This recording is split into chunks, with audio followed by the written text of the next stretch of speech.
So this is the transformation game, and it's a board game that was developed at the Findhorn Foundation in Scotland in 1976, and that was the original version.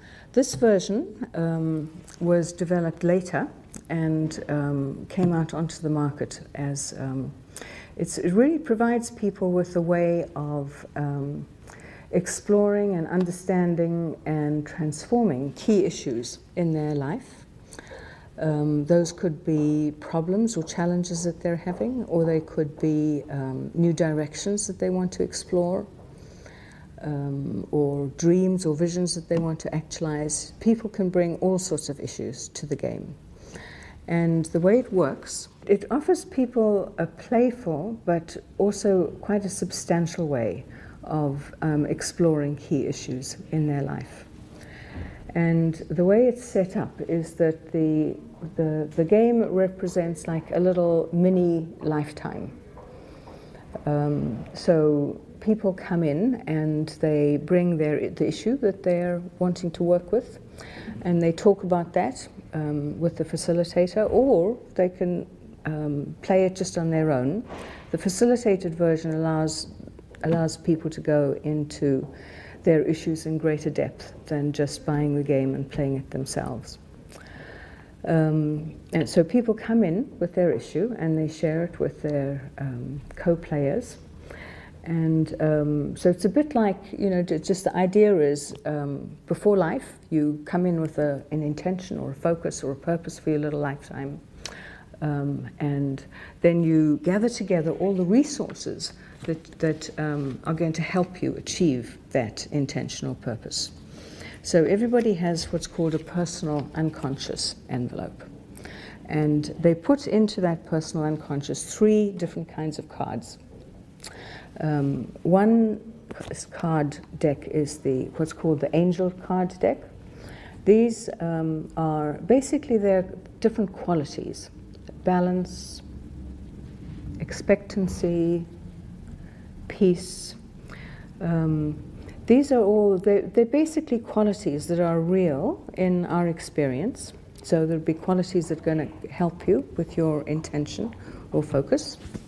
You just do that just by the roll of a die. So in this case it would be 2 angels would go into your personal unconscious. And then an insight card deck. And this deck highlights behaviors and attitudes that, or beliefs that basically are strengths or can be resources that can help you move ahead, that can bring you awareness and insight. So they all have text on them like you were brilliant, firm and steady in a very rocky situation, or you were radiant with compassion, or you took the initiative. And there's 100 cards that kind of basically highlight strengths and resources. Then there's the setback deck, which also highlights different behaviors, attitudes, beliefs, but these are ones that cause you pain or difficulty or challenge. So it could be things like you're set back by resentment, or you spent time in a meeting wallowing in boredom, or let's see, you're set back by aggression. So you fill the envelope. You had 2 angels already, so now we have 6 insights. So we would put 2 angels, 6 insights from anywhere in the deck. Okay, and then 1 setback. So all of these cards, the angels, the insights, and setback, then go into your personal unconscious.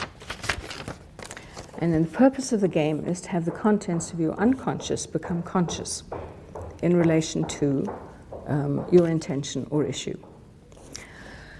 So you then start playing on the board, and everybody starts in what's called the source, in an unborn state. So now you've got your little package of material for your little mini lifetime, and you just roll around the source in this direction, and when you land on an angel square, you get born and you come to the top of your life path. There are 4 life paths on the board. They're all identical, but everybody walks their life path in a different way. So there are different squares. There are blessing squares. There are insight squares. Insight squares, obviously, you get to take out one of your insights. Setback squares. There are also squares that allow you to appreciate other players and yourself. So there's also pain in the game, just like there is in life, and it's represented by these little tears. Pain.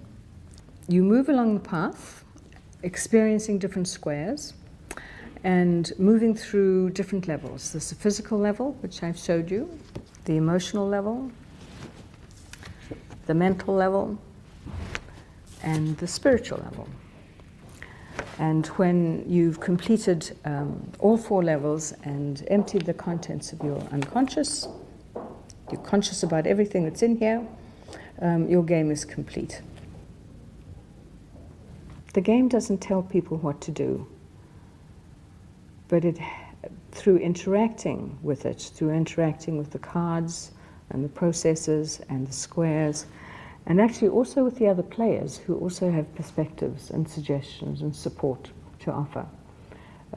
It's out of that interaction that people come up with their own solutions. It's like having a kind of like a partner in some ways, or a friend that kind of just offers you different perspectives. But it's very much up to you. You interpret your game, you make sense of it,